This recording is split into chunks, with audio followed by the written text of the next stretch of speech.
Hello and welcome to CIC Start Online webinar here at Glasgow Caledonian University. My name is Branka Dimitrijević and I will moderate today's event.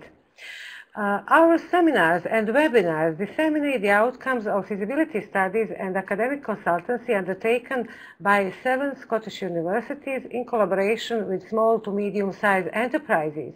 These studies focus on sustainable building design and refurbishment. The project is funded by European Regional Development Fund and Scottish Government CIC program, which is currently managed by Scottish Funding Council. This is a live event, so if we have a fire alarm interruption, we will have to stop, but we will continue later.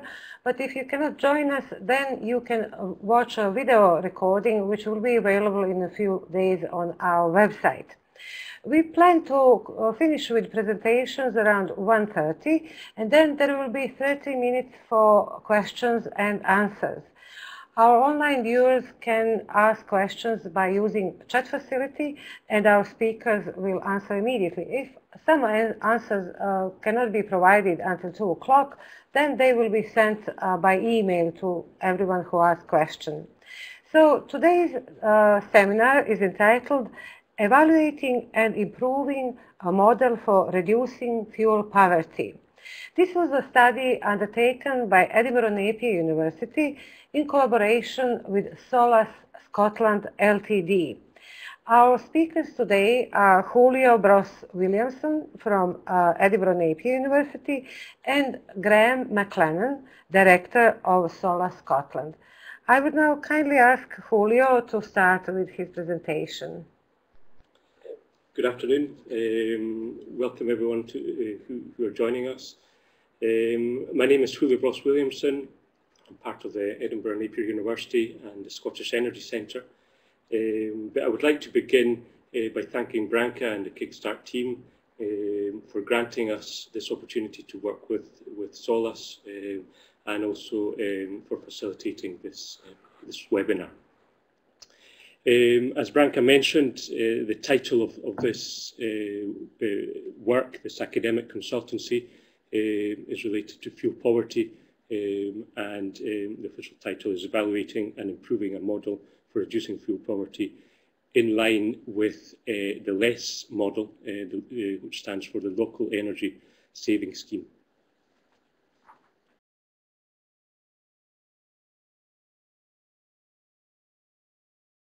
During this webinar, I'll be going through a series of topics that relate back to the report that we've produced.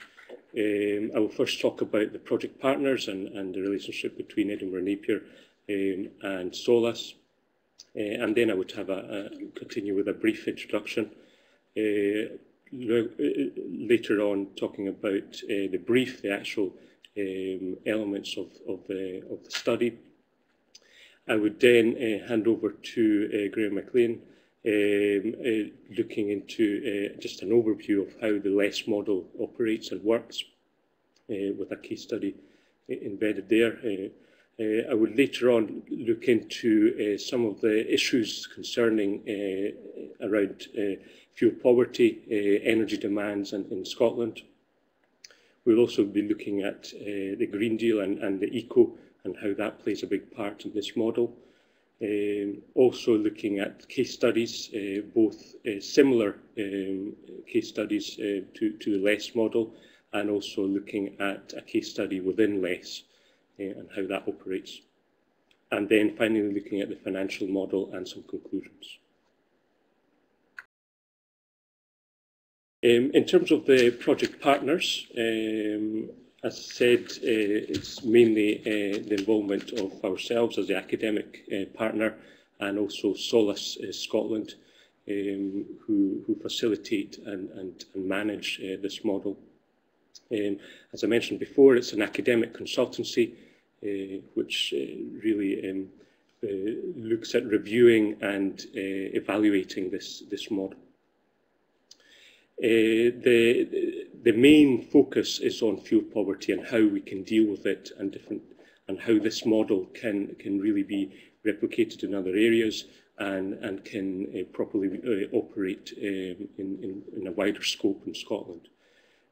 As I mentioned before, the LESS model is what we'll be concentrating on, which really is quite an important model that's in operations now. And it's been operating mainly in two areas in the west side of Scotland, mainly Inverclyde and North Ayrshire, but at different stages and at different levels. It has also been operating in West and East Dunbartonshire and Argyll and Bute. Just as a small introduction to fuel poverty and the scheme itself, fuel poverty in Scotland really relates to how housing owners and housing people who occupy many dwellings have to deal with poor housing standards and inefficient ways of heating these homes, and looking at areas where people economically struggle to pay energy bills and to actually have a comfortable places to live in.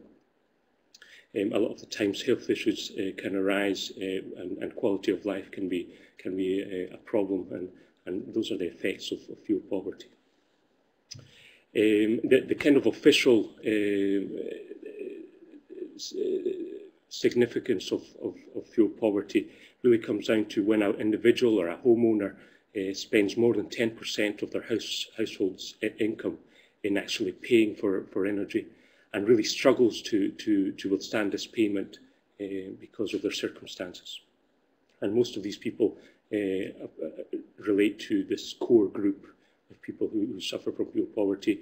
Most of the times, people that are unemployed, people that are pensioners, etc., that struggle economically. I mean, some statistics show that for every 1% fuel price increase in whether it's electricity or gas, at least around 40,000 households can fall into fuel poverty at different stages and at different levels. But that's a statistic that is quite predominant. It oscillates between 1% and 5%, depending on different regions. I mean, not all fuel poverty is caused by poor dwelling and the thermal standards of these buildings. Really, sometimes it's a lot to do with how adequate and how well administered the energy within the household takes place, and the payments and how well those are taken. Sometimes payments can be just forgotten, and bills can be forgotten with direct debits, etc., and that can cause some problems that are not always addressed. I mean, dealing with energy providers is also an issue, with having false energy bills, having false readings, etc. That can also be a struggle. That can maybe sometimes can end up with debt with housing owners. I mean, the main objective of the Scottish Government is really to have as many of these families leap away from fuel poverty, and so that they don't suffer thermally and economically. Many kind of organisations are dealing with this within the Scottish Government, with different schemes, with different programmes, and LESS is part of that, and is quite an important element in fuel poverty in Scotland. In terms of the brief of the study and the work that was developed, really the prime importance and the topic that we try to address and how to solve it really is to provide this independent review and independent assessment of the model, which is in operation and has been in operation for the last 4 years, and just really validate whether it's going through a good path, and also look at the future towards it and how it can develop and grow. As I mentioned before, it mainly focuses on the west side of Scotland, and there's this idea of expanding it and growing throughout Scotland. I mean, there's big concerns over how the model is actually performing. So this independent kind of review would highlight these and really show people that it's operating and how it is performing. We will also be looking at comparing and evaluating against other UK models that might bring out some common ground within the different organisations, and also look at how it's actually operating, looking at a case study on how the LESS programme is actually operating, and we'll be talking about that further. In terms of the objectives, obviously tap in with the brief, really understanding and review the benefits, which I've mentioned, of the LESS model, evaluate the performance of the model, and looking at improvements, which I've mentioned, looking at a case study, and also comparing with other schemes, and also looking at where the LESS model can be implemented in other areas in Scotland. I will now pass over the microphone to Graham, who can explain a bit more about the LESS scheme in more detail. Thank you. Thanks, Julio. Hi, good afternoon, everybody. Thanks for joining us. My name is Graham McLennan. I'm the Managing Director of Solas Scotland, which is a registered charity. Before I start, what I'd like to do is just thank Branka and Julio for the work that they've done and for facilitating this piece of work. It's very, very important to our board at Solas and to myself and my colleagues that we get the opportunity to work in this way and have an independent expert voice in terms of what we're trying to do. In this case, in terms of trying to help eradicate fuel poverty in Scotland. So thanks very much for that. As Julio said, what I'm going to do is just give a brief overview of the LESS model. And what we've done here is, as Julio mentioned earlier, the two areas that it's predominantly operating in just now in terms of activity are Inverclyde and North Ayrshire Council areas. As Julio mentioned, LESS is also operating to a greater or less extent in 3 other council areas in Scotland. So what we're going to do is concentrate on Inverclyde, which for those of you who don't know is probably about 25 miles west of Glasgow on the south coast of the River Clyde. Inverclyde is quite an interesting area in terms of the socio-economic mix and the housing mix within that area that's quite diverse. Some of the poorest areas in Western Europe, as well as some of the most affluent areas in the UK. So it gives us a great opportunity to explore the various issues. But fuel poverty certainly is a major issue in Inverclyde as it is across the country. Firstly, the partners involved in LESS are obviously extremely important. It very much is a partnership approach, and it's easy to say that. When you say it quick, it sounds easy, but to make it operate it is not just quite so easy. And I would like to publicly thank all those partners who have been involved in helping us develop and deliver the LESS model, and hopefully we can continue to work together to improve it. The council is crucial as the lead strategic partner in any given area. So far as LESS is concerned, as you can see, Inverclyde Council is involved in LESS within Inverclyde. The council's role is multifaceted, but essentially it's there as the strategic leader, the organisation who knows the area, who understands the priorities, who can divert resources, and who can actually champion the work that LESS does. It's important, and Julio will mention this later, that the levels of funding required to facilitate the LESS model in any given area from the council, or in fact the public sector in general, is minimal. And that's one of the primary reasons why it's now operating in 5 areas, and potentially, Julio will mention this later, could facilitate it being taken out further. The council's role is therefore, as I say, to facilitate the partnership and to act as the strategic leader, and to Obviously, there's an element of trust involved in a local authority being involved in a partnership when it comes to, in this case, getting out there in amongst vulnerable householders in particular, that element of trust is crucial.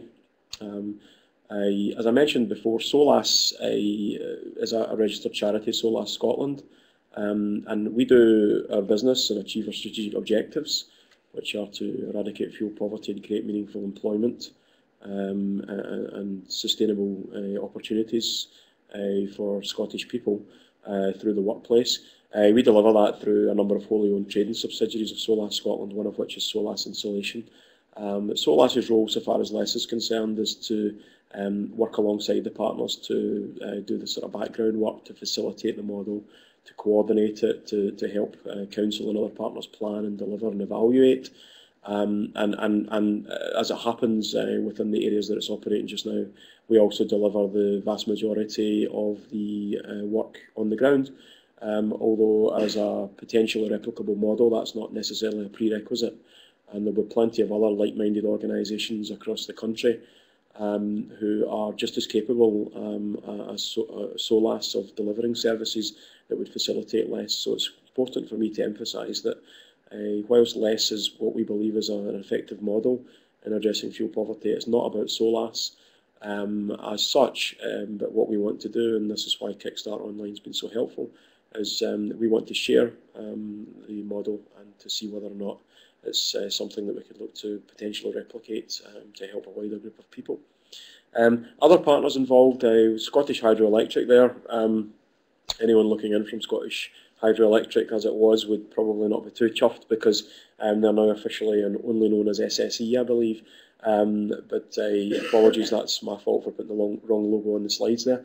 SSE, as one of the so-called Big Six, one of the utility companies, one of the energy supply companies, is heavily involved through the funding mechanism, which is CERT, which I'm sure most of the viewers and listeners will know all about.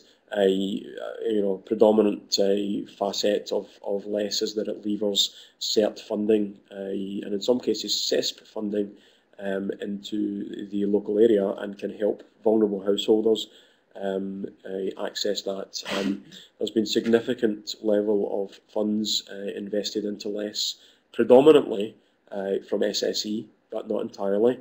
We do access CERT funding from other of the utility companies, and that's been a highly successful mechanism, which I believe is appreciated by the CERT organisations themselves, obviously as well as council and other stakeholders, not least the householders, in facilitating grant-aided work. We'll talk later on. Many people will know that CERT and CESP is coming to an end, officially at the end of this calendar year, and will be replaced by Green Deal and ECO, and we'll talk later about that. The other parties, just very briefly, the Energy Saving Scotland Advice Centre, we mentioned there Strathclyde and Central. That's run by the WISE Group, a fellow social enterprise based in Glasgow. The SACs, as many people will know, amongst other things, operate the Energy Assistance Package mechanism, which is one of the government's, Scottish Government's flagships in terms of eradicating fuel poverty. We work in an Inverclyde case with the SAC Strathclyde and Central. North Ayrshire, we have the pleasure of working with the Ayrshire Energy Agency, who operate the SAC in North Ayrshire, and then also in Argyll and Bute we work with Changeworks, who operate the Highlands and Islands SAC, and that includes Argyll and Bute, as you'll be aware. The relationship with the SACs is very much about working together to add value to our respective services, and certainly from our perspective, the SACs have been very value-adding to LESS, and hopefully the SACs will reciprocate by saying that we believe from feedback that LESS has helped to add value to the Energy Assistance Package. That's certainly the intention. The Pension Service are also signed up and are able to provide welfare benefits advice to vulnerable householders to ensure that we're optimising the income that household has available to it. Again, listeners will be aware, viewers, that many millions of pounds go in unclaimed welfare benefits every year, and obviously from a financial perspective we want to ensure that people get everything they're entitled to. I think it's worthwhile just restating here that LESS seeks to lever services that are already available and bought and paid for. We would not knowingly create something that already exists. We simply seek to fill gaps and add value. What we'll go on to now is to look and see that there are a larger number of locally based organisations, some of which are national, but all of whom have local service provision in Inverclyde, and in many cases actually across a large number of council areas within Scotland. LESS is very much a bottom-up, community-focused service, and what we're trying to do here is to access local networks and local services so that we can get in amongst the most vulnerable householders. So rather than trying to create our own network of providers and our own network of services, again, it's back to this: let's identify what exists and try to add value and lever that. You can see there that there's a number of organisations mentioned, many of which, in fact, I dare say all of which you'll have heard of. They probably operate to a greater or lesser extent in your council area and right across the country. McLennan Cancer Support, we have a very strong referral mechanism with McLennan Cancer Support, which we're really quite proud of, in fact. The people who are diagnosed with cancer are in many cases almost immediately hit with all sorts of major issues in their life. And fuel poverty is one of them. At a time when perhaps you or a member of your family who may be a major breadwinner in the family is diagnosed with cancer, you may face a situation where your household income is slashed quite significantly immediately, and you're also in a scenario where, as a result of your health issues, you need to remain as warm and comfortable as possible. I mean, that's just that's on a human level, never mind a health level. But and it's fantastic that we can offer that level of help to cancer sufferers, and it's great that McLennan Cancer Support sees the value in referring their clients to us. Money Matters and other financial fitness services that are available widely, including the pension service, but there are other locally based services that provide similar benefit health checks, financial fitness advice, debt advice, money management advice, and we seek to lever them. Welfare Rights, Carers Centre, who are involved in obviously people who are caring for people who have disabilities and enduring illness, etc., is trying to get into their clients and help them.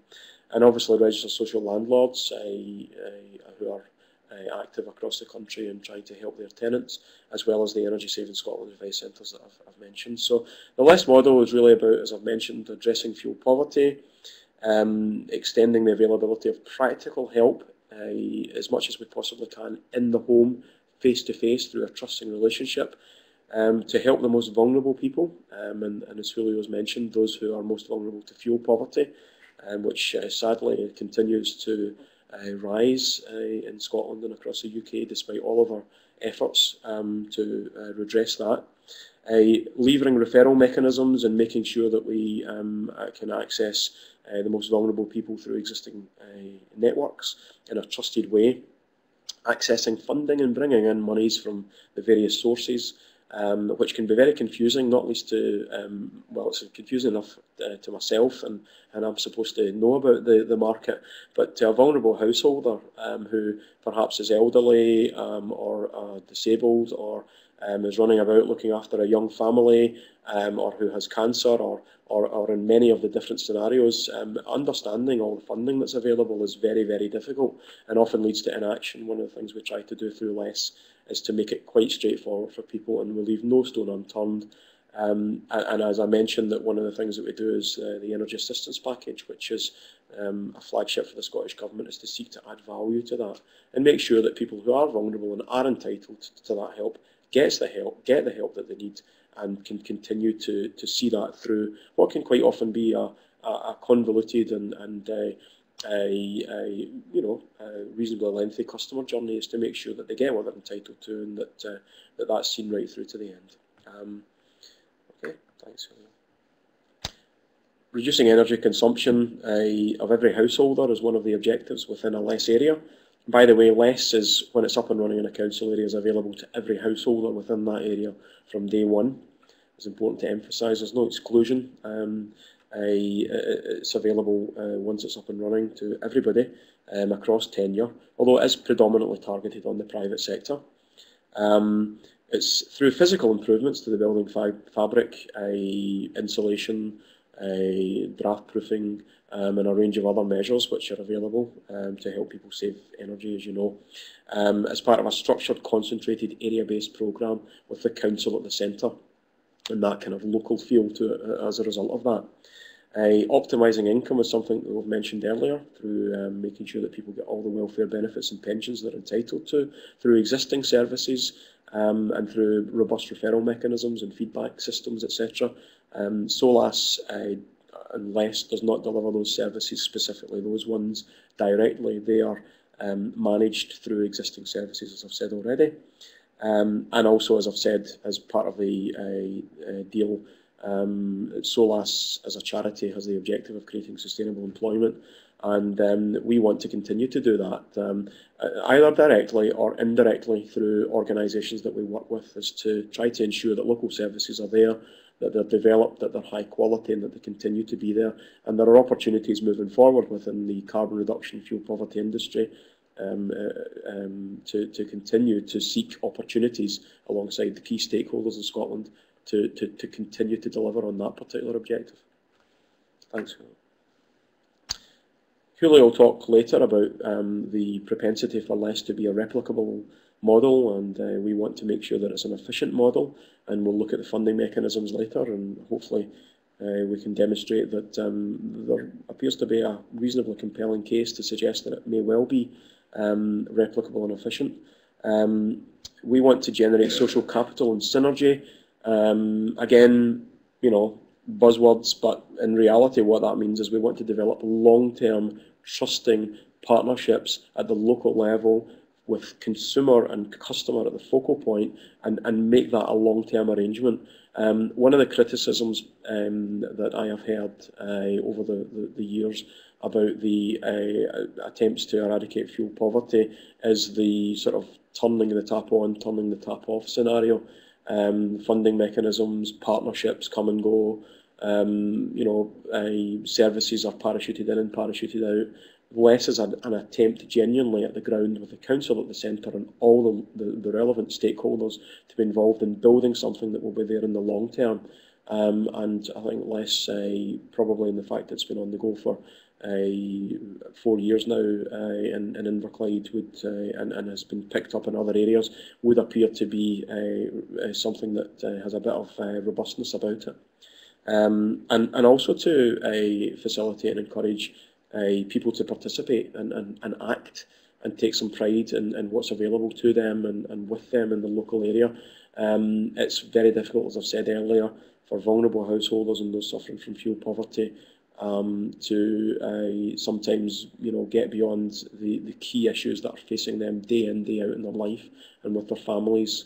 What we want to do is to hold their hands and help them to actually take part and give them the opportunity to work with us to improve their lives.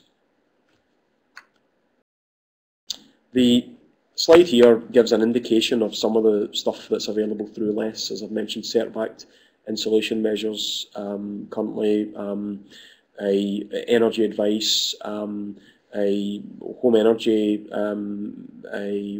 reporting, and an indication, you know, linked to EPC technology and capability that we have through the LESS model, to basically ensure that we're giving a range of services. This slide's slightly out of date. Again, I apologise for that.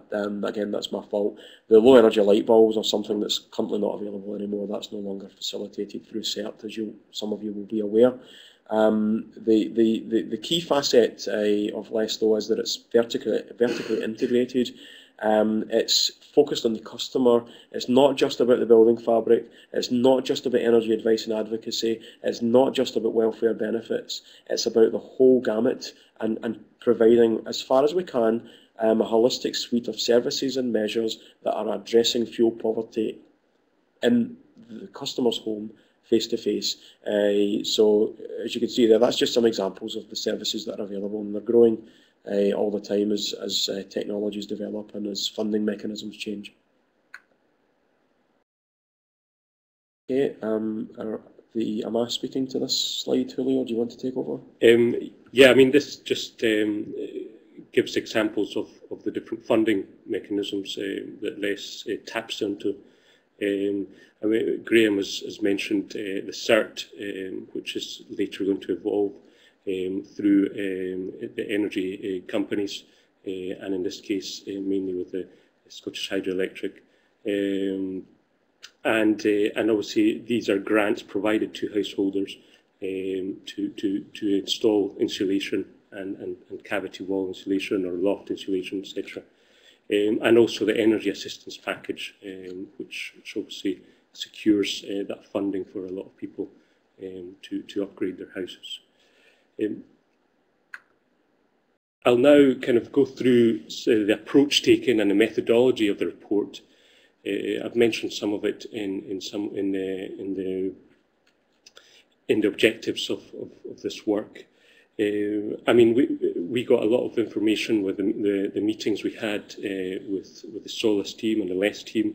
We got leaflets, we got guides and different information that they had already developed to really review it and see what that information was portraying to the clients and the people who are being taken through this model as tenants or house owners. So that was quite important to obviously set the scene and get as much information into and review it. We also looked at looking at different areas of improvement where a comparison of different models would really be implemented and see how they were working. I mean, many models that we looked at were actually providing very similar elements and advice, which was great to kind of look at that common side of things into different models around in the UK. But it was really locating elements that LES were providing that were extra, that was really important. And that was really portrayed and analysed during this evaluation of the actual model by visiting and going with one of the LES team members to different clients, etc. So the report really also had to analyse what Scotland is going through at the moment in terms of energy standards, in terms of building standards, etc., and just did a small review of the current situation as we stand. I mean, fuel poverty is quite high in the agenda of the Scottish Government, and obviously this influence of fuel prices and the actual condition of housing and current stock is quite important. And I mean, unfortunately, most of the people who are under this banner of fuel poverty are the elderly, the people who are receiving pensions, etc., and also the economically disadvantaged, unemployed people maybe, or just low-income families.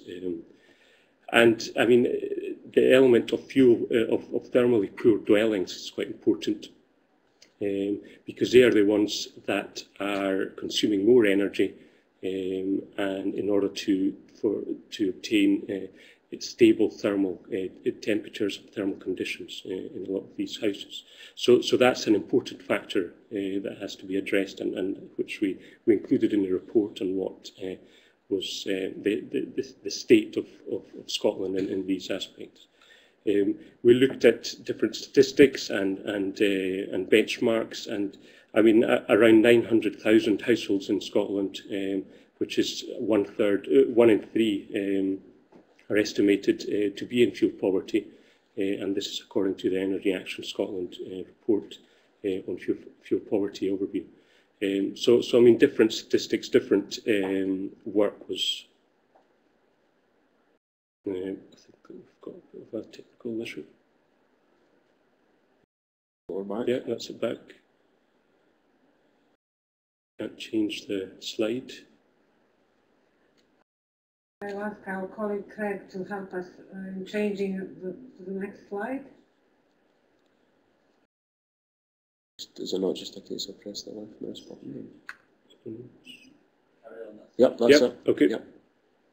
I mean, we looked at other statistics. I mean, it's estimated, as I've mentioned before, 5 million fuel-poor households are in the UK, which is quite important to point out. And obviously, that's the target, to minimise that as much as possible.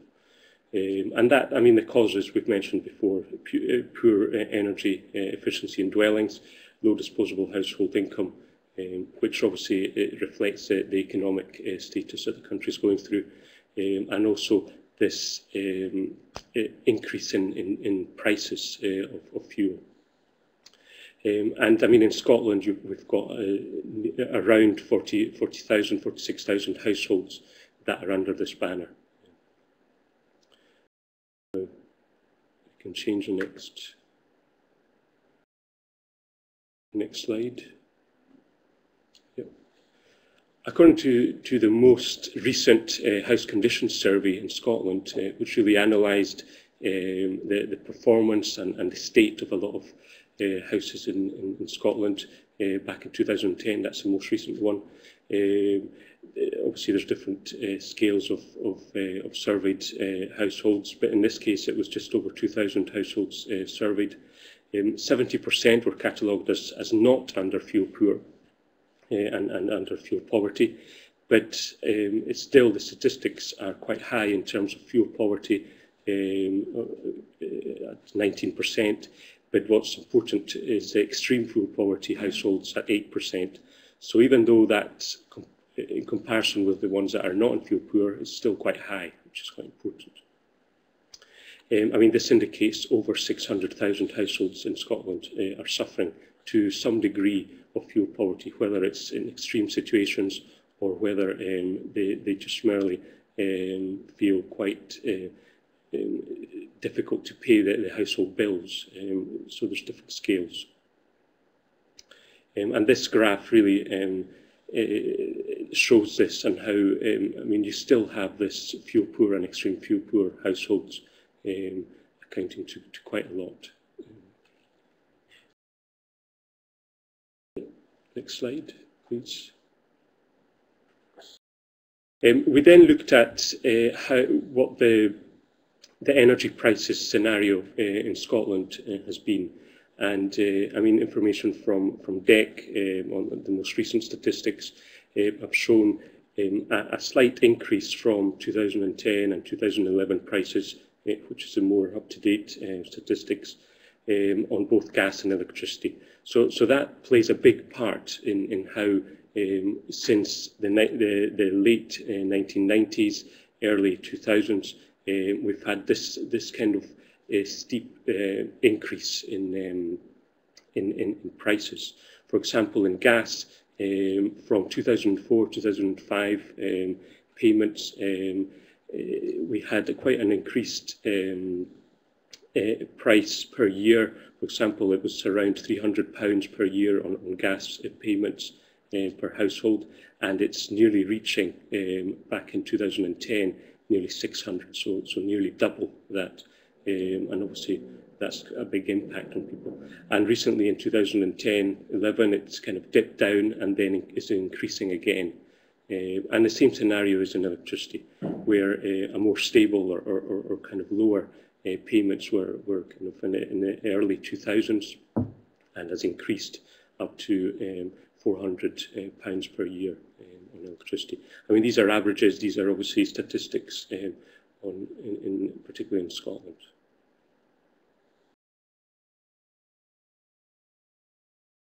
It was also important to look at the statistics around the housing conditions in Scotland, and again, the Scottish Housing Conditions Survey gave us a lot of statistics and information on this. But it's important to maybe look at the areas where improvement could be addressed, and really that's where the LESS scheme and model could play a big part. And they already are dealing with this, but it was important to highlight what was out there. I mean, the majority of homes, obviously, the ones surveyed in the house condition survey, 800,000, were having this average of loft insulation, for example, between 100 and just under 200 millimetres deep insulation, when we know that the benchmark and the best practice for loft insulation is between 250, maybe 300 millimetres. So a reduced number of households reach this standard, and that's an area where improvement has to play a big part. And we can see we can see this chart dividing it in private sector, social sector. So we can see that the private sector is the one that has got slightly better standards than the social sector, and that's an area we can focus on. In terms of walls, it was also good to evaluate that. A great deal of heat loss goes through the walls of a lot of our properties, and it's important to compare both cavity type walls and solid walls. We can see that most of the improvements have been done on cavity throughout, from 2007 and 2010, where the non-insulated ones have been reduced. Obviously, insulated ones have been increasing. So a lot of focus on cavity, but not so much so on solid walls, where they can pose a lot of technical problems, and obviously insulating those can be quite complicated. So there's been really a slight increase on the non-insulated ones. It's really quite stable, and hardly any have been insulated in the last 3-4 years. So that's really a focus that will be quite important to address. And then focusing a bit on the type of dwellings, the typology of the houses, and which ones emit more CO2 than others. I mean, we've got the kind of semi-detached, terraced, tenemental type buildings that are pre-1900 emitting quite a lot of CO2 emissions, but detached houses under that year or that period of construction, really poor standards, that most of these attached are underperforming. And the reason they are underperforming and emitting more CO2 emissions is because they're individual. Obviously, detached houses, they're more exposed, and obviously heat loss is higher. And in terms of how this figure and the different types of housing is improving, we can see again the detached houses emitting more per year throughout the last nearly 7-8 years. But I mean, in the last year, 2010, decreasing that number. But then again, it's still quite high in the amount of CO2 emissions. So that kind of gave us a picture of what the situation is at the moment in Scotland, and really gave us the tools to give some advice. We also did a small review, not too deep in terms of information, but nevertheless addressed it quite strongly in the report, was involvement of the LESS programme with the Green Deal and the ECO. Both are schemes that are due to start at the end of this year, and are under review, and also they become quite a challenging financial mechanism that is kind of being reviewed quite strongly by a lot of energy companies, and it's quite a hot topic these days, and it's something that will benefit homeowners. It will provide the financial side of improvement of these houses in all the areas that we just mentioned, loft insulation and walls.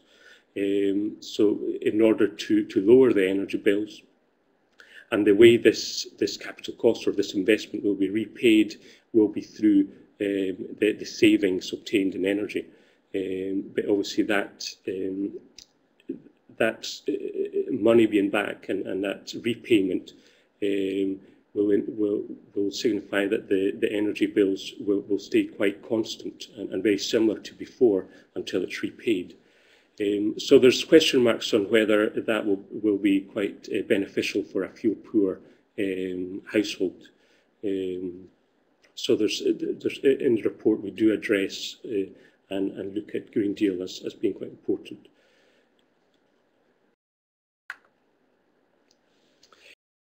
I mean, we look at the model and less as being quite important to deal with and take the Green Deal and Eco forward at different levels. So we've suggested really that the staff are at the LESS team and are kind of trained and briefed strongly on how the Green Deal will be applied. And in order to perform the calculations and fulfil this golden rule of the Green Deal, and obviously assign the incentives accordingly to the house owner. And as I mentioned, there's just debate over whether the Green Deal and Eco will actually reduce fuel poverty. So that's something we're quite aware of.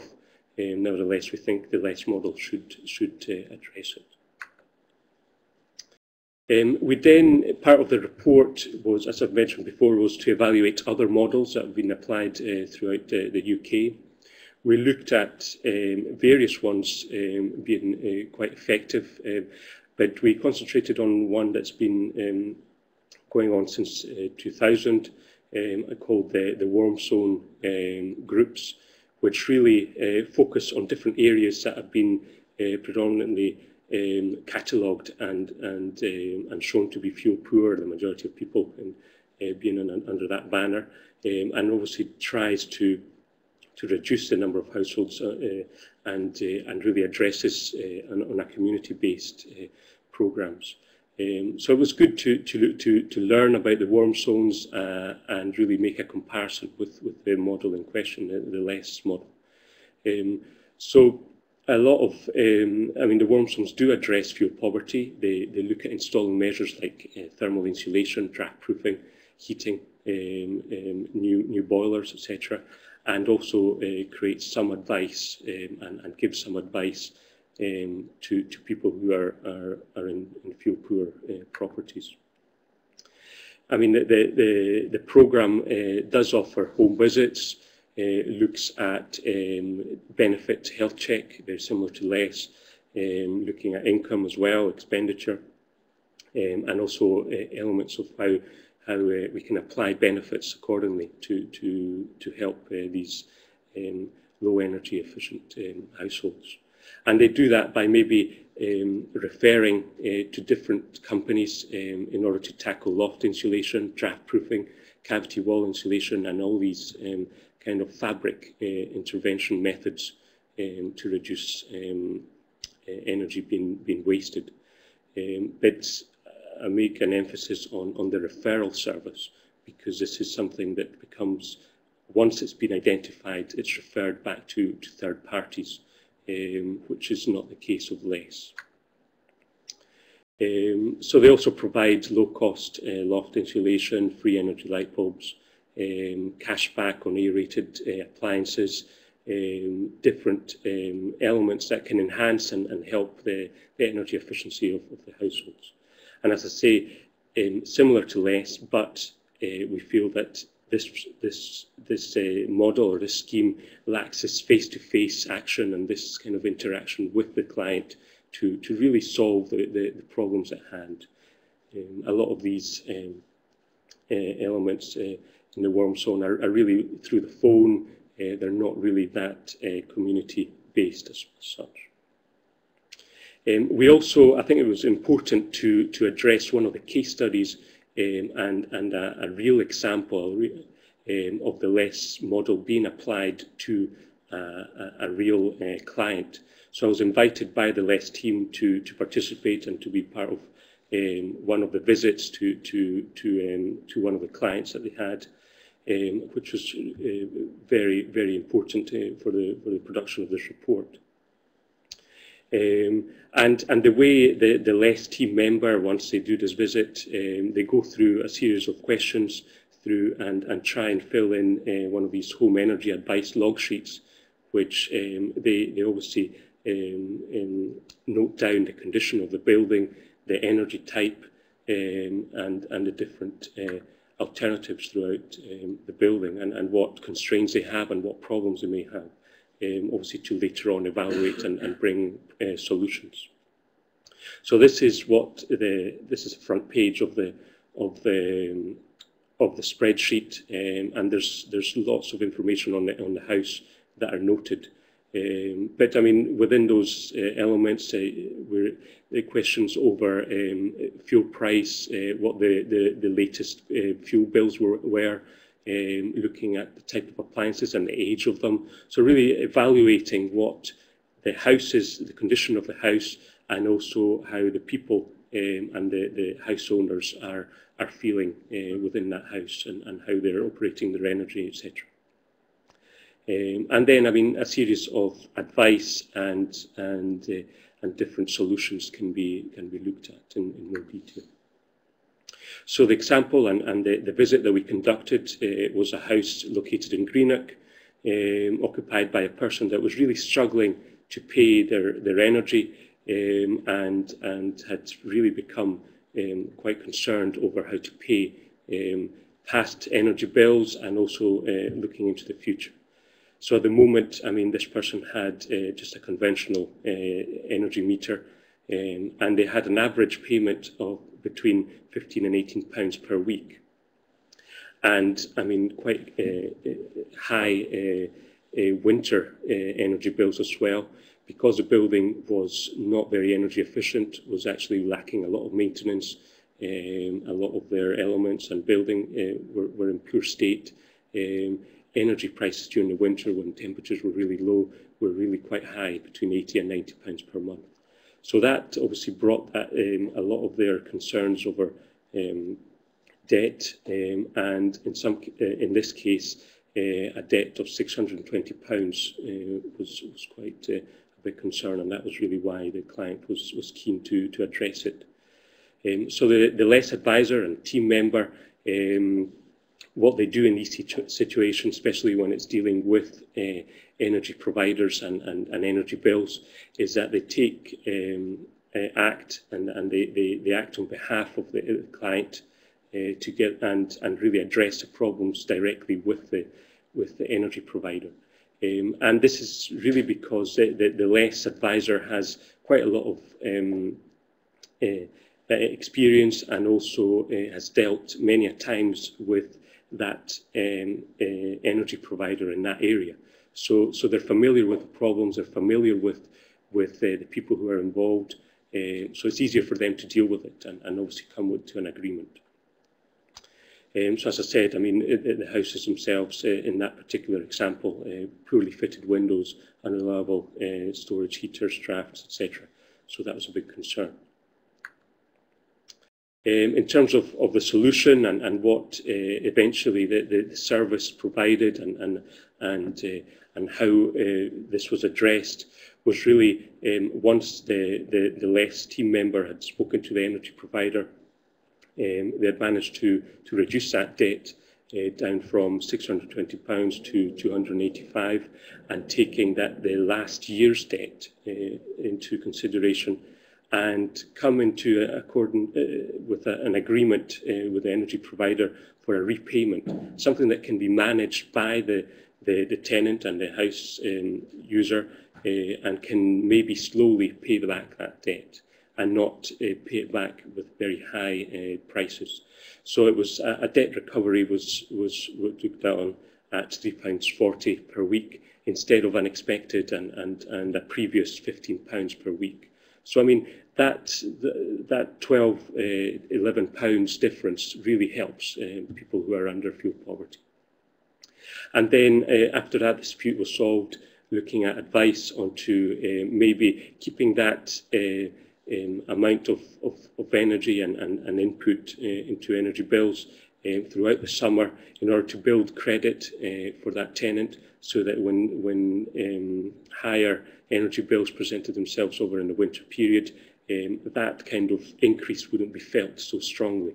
A more kind of constant payment throughout the year instead of big rises when winter reaches. And other recommendations on using direct debit and other alternatives were looked upon.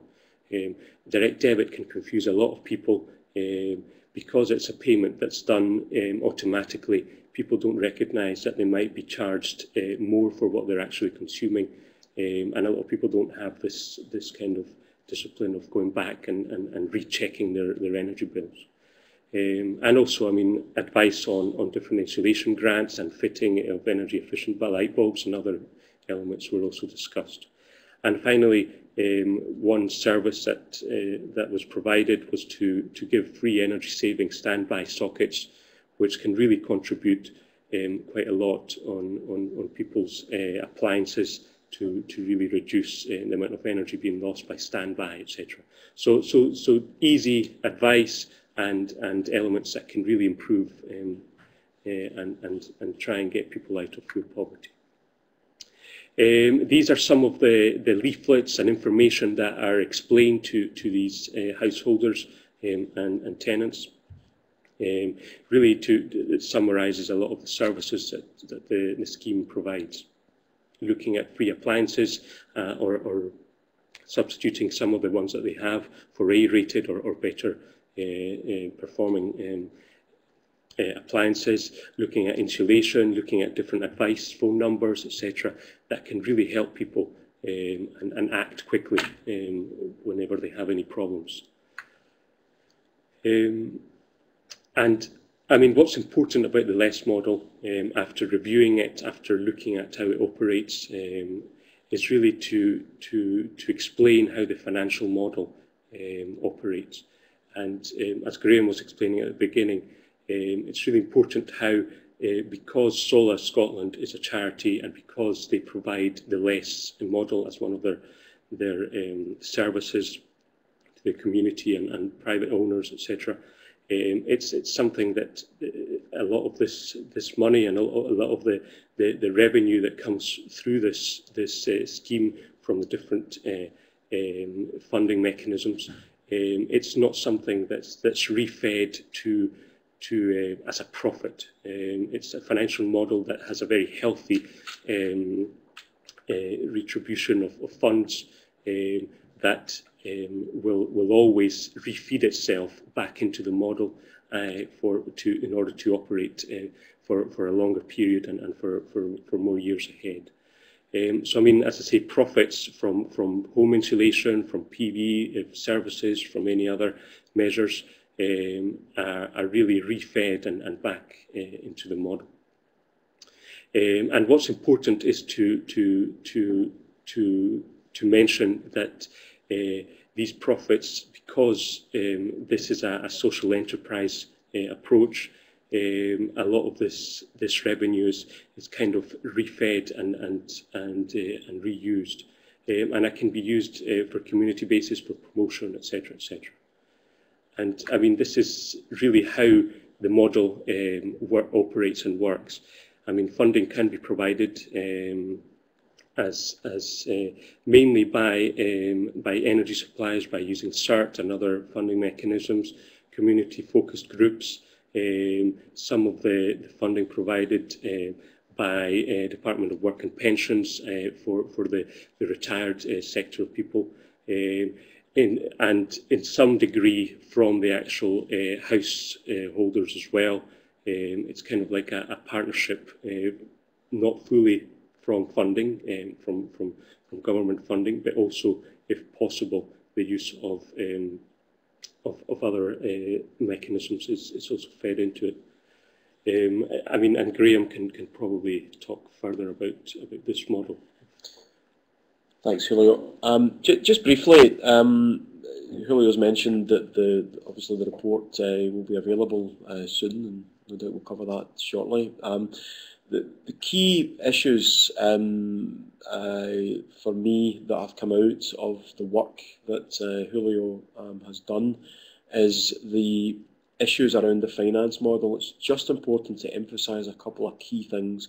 The previous slide was about the social enterprise model and about the fact that if there are net profits generated as a result of the work of the LESS model, that these are not removed from the LESS model and are reinvested back through Solas Scotland into LESS services.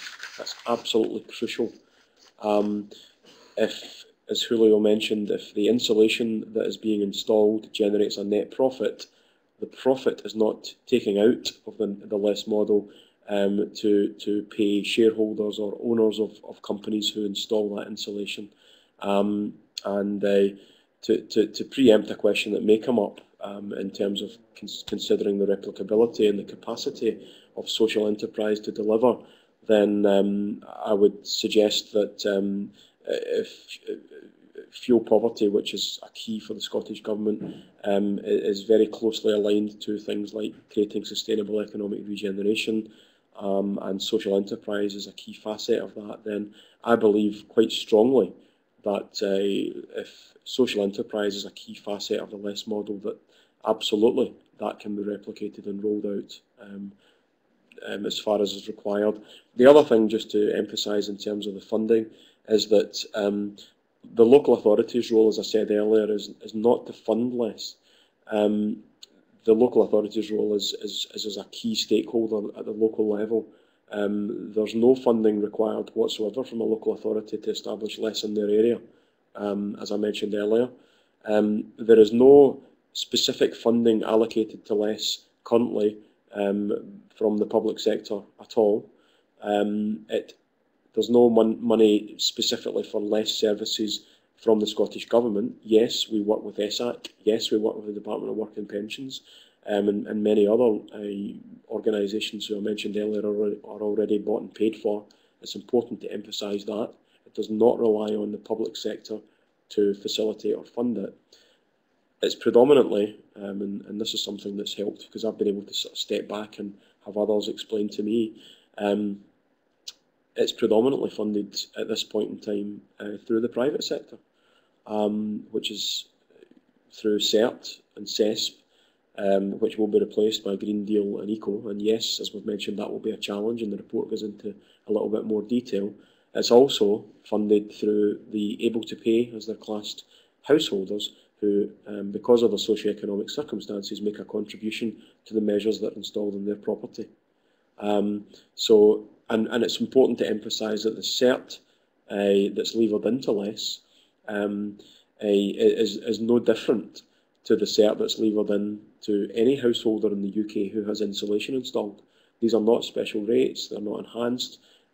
Yes, we benefit from a fantastic relationship with SSE and a very supportive, collaborative arrangement, but these are standard CERT prices that are levered in. I think what we're seeing and has been shown through the report is that we're simply utilising that in a different way to facilitate what we believe is a very strong and sustainable model, which is what we have. So just wanted to emphasise those couple of points. Thank you. Thank you very much, Julio and Graham, for your presentations. And we have quite a few questions from online audience. So let's start immediately with a question from Tony Colling of Tony's House Info. He says, hello, is the 10% of income a reasonable or sensible rule for fuel poverty? What would you say in the comment? Well, I mean, I wouldn't regard it as a sensible one. I mean, not by just fixing a number. We can only have fuel poverty. As I explained, there's different areas where fuel poverty can arise, and I think that 10%, I mean, could rise. I mean, that's just really something that's been pointed out by the Scottish Government, and as a definition of fuel poverty, but it really englobes quite a lot of things. I mean, it's Tony probably is aware that's an ongoing debate and discussion. Our position on it is that, you know, if you're going to make progress against something, you probably need to have some sort of target. We don't get necessarily too hung up on the specific definition. You know, that's from our perspective. You know, what we're trying to do is get out there and help people who tell us they're having problems with their fuel bills and that they can't afford them, to try and help them. So whether it's sensible or not, or realistic, I don't know, but the bottom line is that we all know that there are loads of people out there, 1 in 3 according to the recent measure, based on that 10%, right enough, who are having problems paying their fuel bills, and I'm sure lots of people who are listening in today are of a similar mindset, which is that's really very concerning as a Scot, that so many people in our country are suffering in that way, and we really need to do something about it. There's lots and lots of stuff happening. It's fantastic that there's so many people out there trying to do things. What we are trying to do is to contribute to that and hopefully really make inroads into trying to make it a bit better and the progress against that. Fuel poverty numbers faster and better and quicker, and you know, let's get out there and do something about it.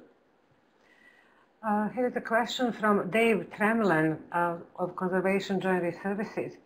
What are you doing to influence government policy? I'm thinking about the AECB's research showing DEX figures, fit feed-in tariff, at 2011 rates, delivers carbon savings at a cost of £460 per tonne of carbon dioxide, while installing solid wall insulation on private houses delivers carbon savings for £30 to £40 per tonne. AECB's own calculations show that solid wall insulation could be even better value than this, with a carbon abatement cost close to zero, especially on off-gas grid houses. What response have you had from central government on these questions? Have you engaged or had any opportunity to engage? Yep, just thanks for that. That's a really interesting point. What we've tried to do in terms of our product offerings as a social enterprise, in terms of taking it out through the LESS model, is to seek, as I think I briefly mentioned earlier, to try to increase and develop the offerings available, and that includes now internal and external insulation. The Westminster government, through the development of, as you'll know, the Green Deal and Eco, it would appear at this stage that there's going to be potentially a significant increase in the delivery of solid wall insulation. Predominantly, I understand external, but there will be a fair chunk of internal insulation facilitated through Green Deal and Eco. So, you know, there's a debate, as you're probably aware right now, and Julio's slides sort of touched on that, and the Association for the Conservation of Energy did a piece of work for the Instafibre Consortium recently on what those changes will mean for retrofit of cavity wall and loft insulation, and there's a question mark in that industry about the fact that there's still quite a lot of that to be done too, and potentially it will be the sort of death knell of that particular industry. So I know that the NIA and Instafibre and a few others have fed back in, as you know, that have yourself, to the Green Deal Eco consultation, which we're waiting the outcome of. So we shall see. But yeah, I totally agree that we should constantly be looking at the best technologies, the most cost-effective ways of reducing fuel poverty and carbon emissions. And what we're trying to do at Solas, no doubt, you know, you may be doing this yourself, as any sensible business is trying to develop products and services that we believe there'll be a demand for moving forward. And as I say, as a social enterprise, we're passionate about trying to ensure that that's sustainable, and that the profits, if we can generate profits, that they are not creamed away, that they are retained within the industry. So yeah, that's my kind of immediate response to your question. Thanks for that. Thank you. Next question from Antoinette Charles of Glasgow Caledonian University. Could you name other models for reducing fuel poverty in Scotland, if you are aware? Yeah, I mean, we've mentioned, well, there's a warm zone on the go in Aberdeen City, I believe, yeah. Obviously, the Energy Assistance Package, which is the Scottish Government's flagship.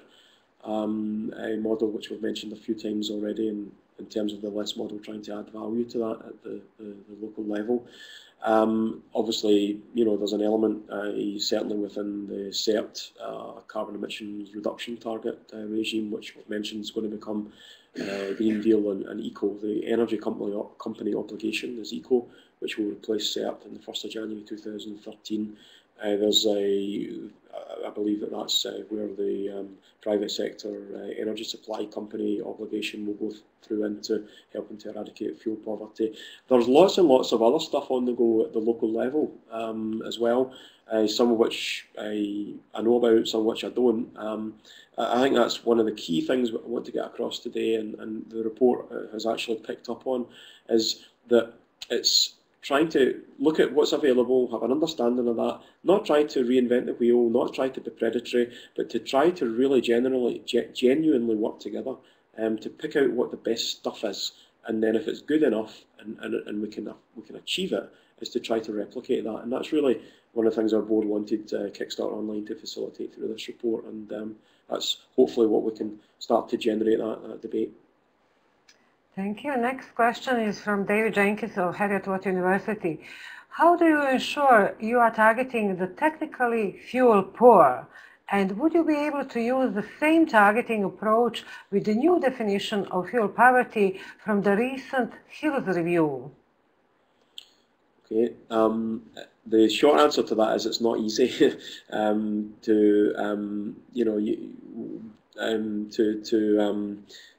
come across a householder who either directly or through a referral from one of the mechanisms or one of the organisations that we mentioned earlier, we don't per se go through a process of allowing them to participate or not on the basis of what their technical specification of their circumstances is. We basically help them with whatever their concerns are. However, it's important and to try to evaluate whether or not the services that we're delivering have actually addressed fuel poverty. And on the back of that, we've just completed a piece of work which was conducted by Energy Action Scotland, Barbara Atterson and Scott Restrick, who some of you will know, it was specifically our energy advocacy and advice services, which is a key facet of LESS, which was how much of an inroad into getting people out of fuel poverty do those services have. And part of that was working very hard with Scott and Barbara to identify, when we get the referral, are you in fuel poverty? And if so, what services do we deliver and how do we get them out of fuel poverty as a result of those services? And that was looking at the energy ratings of the property on the back of the work that we, in many cases, facilitated, as well as issues about their energy debt and about their income. So we have worked very hard on that to try to make inroads in a tangible way in terms of what is a very difficult thing to quantify. And by the way, that report, if you would like a copy of that, will be online on Solas's website shortly. It's referred to, I believe, in this report as well.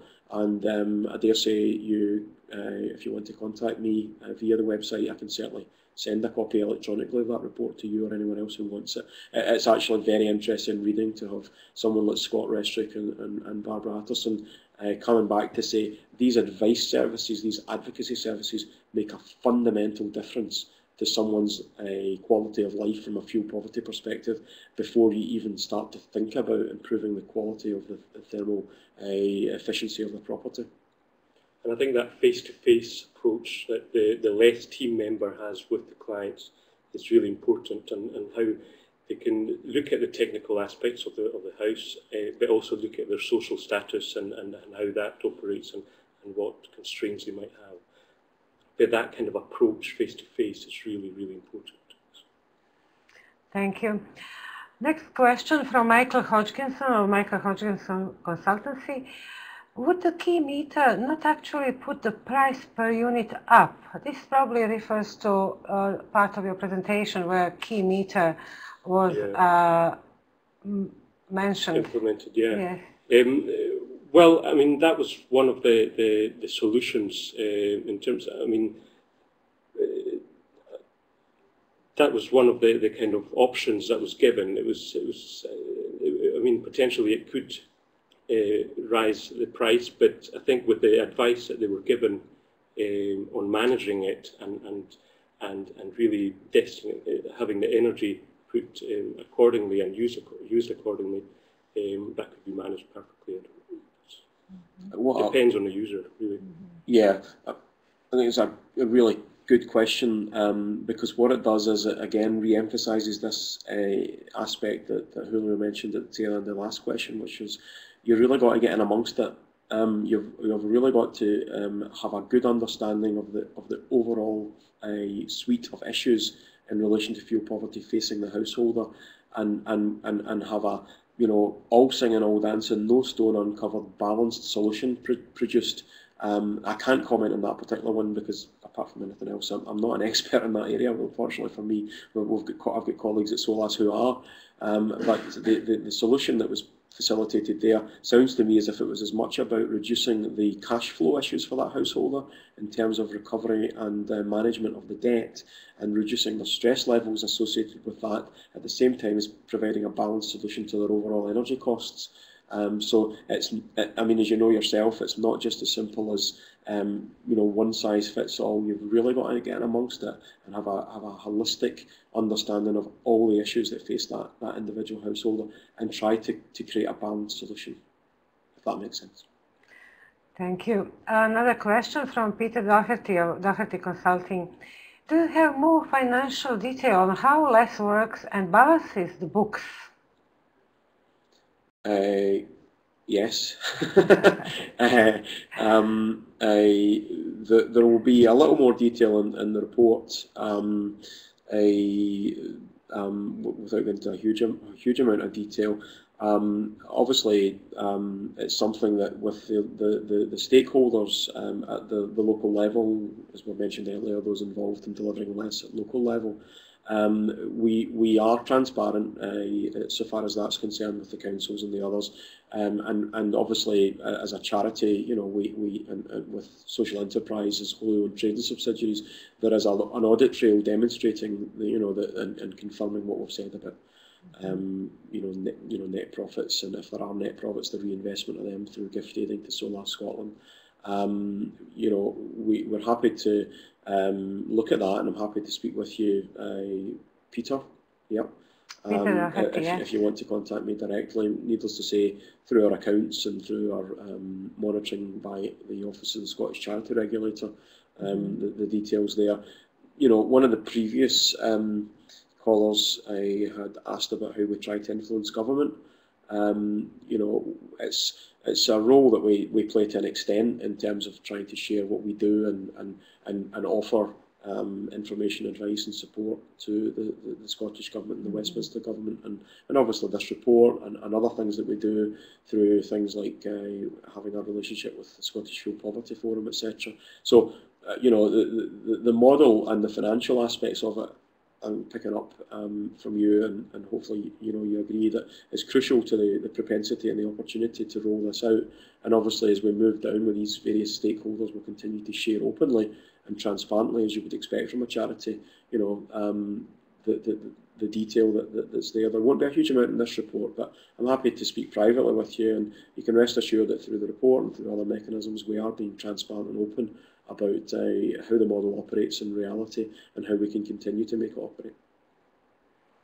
Okay. Well, I have one question while we are waiting for questions from our online viewers. I read your study, and there was one suggestion in the study which says an alternative that would be able to facilitate many problems is to create a digital set of guidelines and spreadsheets that could make visits more practical and cost efficient. By creating an easier access pathway, the assessor or LESS team member would be able to look at solutions easily and voice them to the client, while also digitally backing up to a server in the office. These solutions may be orientated towards how to deal with thermally upgrading different types of walls and components, while also indicating its cost and payback period. The possibility to link to Green Deal and Eco guidelines would save time and calculations. So my question is, have the researchers developed the guidelines and spreadsheets that could be used by Solas and other service providers? Do you plan to continue collaboration in that context? I mean, not in this report, we haven't developed, but it would really be from the current spreadsheets that they have to really come up with a kind of spreadsheet, digitally spreadsheet. And there might be areas where it can be enhanced. Definitely the Green Deal approach on calculating this golden rule would be implemented. And that's something that could be looked at in the future to actually bring that to reality. But it would definitely help, and the team leader, the less team person conducting a lot of these visits, to give solutions and options for funding straight away, and obviously that backing up to any files back in the office and the hub of the less team would also generate some kind of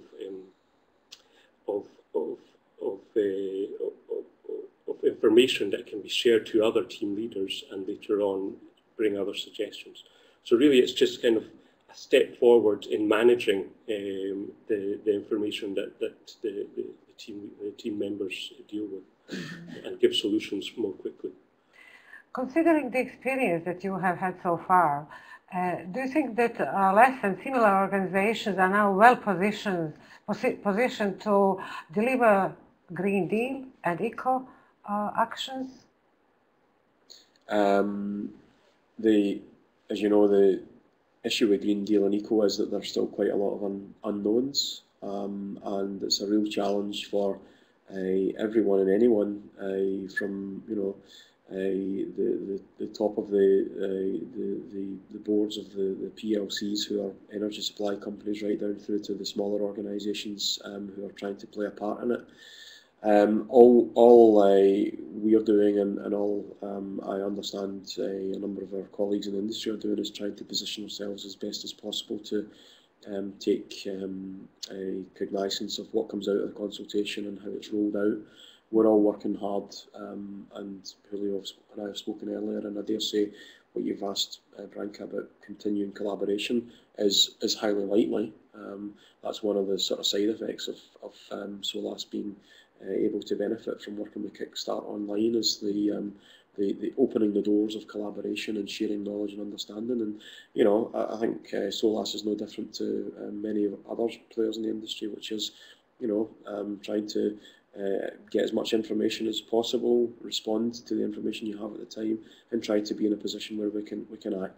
There's no doubt, by the way, that just as an aside, that there are many question marks and concerns within the industry over the removal of CERT and CESP and the introduction of Green Deal and eco. I'm not want to give the impression that it's all going to be plain sailing and easy. It's extremely hard work, and it's very, very challenging. I've mentioned earlier the work that ACE did on the looking at cavity wall loft insulation needs across the UK housing market, and how the introduction of Green Deal and eco may well adversely influence the progress through the demands there.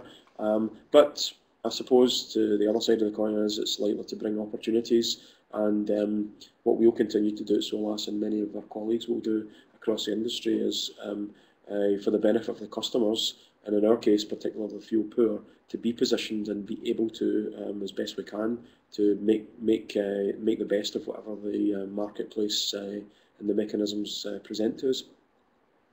Okay. Thank you very much. We do not have any more questions from online viewers. Any last message, anything else that you would like to add? If not, we are now close to the end of our webinar. So I would like, first of all, to thank you both for your talks and information. And now I would like also to draw attention of our viewers to our forthcoming events. The next webinar will be entitled Developing Homegrown Natural Fiber Insulation Products, and it is it will present the outcomes of a study undertaken by Glasgow Caledonian University in craft architecture. It will take place on 29th of March. Following that, we will have a webinar on implications of installation of solar photovoltaic panels on properties of Fairfield Housing Cooperative. And this was a case study that will be presented by Edinburgh Napier University, Glasgow School of Art, and Fairfield Housing Association on 13th of April. Following that, we will have a live conference entitled Micro Renewables for Buildings and Transport, Deliverables and Barriers.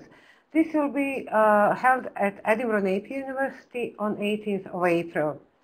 The rationale for this conference is that from 2013 to 2020, in the next 7 years, there is a key stage in Scotland's ambitions to reduce greenhouse gas emissions and improve energy efficiency. The second stage of the Sullivan report for the 2013 energy standards in new buildings will be due for consultation this year as well. The final details of the Green Deal will come before Parliament for enactment in 2012-2013. The changes in transport mode, future fuel systems, electrification of cars or alternative energy systems, and the future turnkey infrastructure required are reaching key milestones in research and development. This conference will address some of the opportunities, challenges, and advancements being undertaken in these areas. The range of speakers from universities and companies will provide useful insights to current and possible future states of play. There will be no live stream from this conference. It will not be transmitted online, so if you wish to attend, you will have to attend in person. Please access our website to see the conference program and to book places, and we look forward to welcoming you at our forthcoming events. Thank you very much for participating, asking questions, and thank you for watching. Thank you.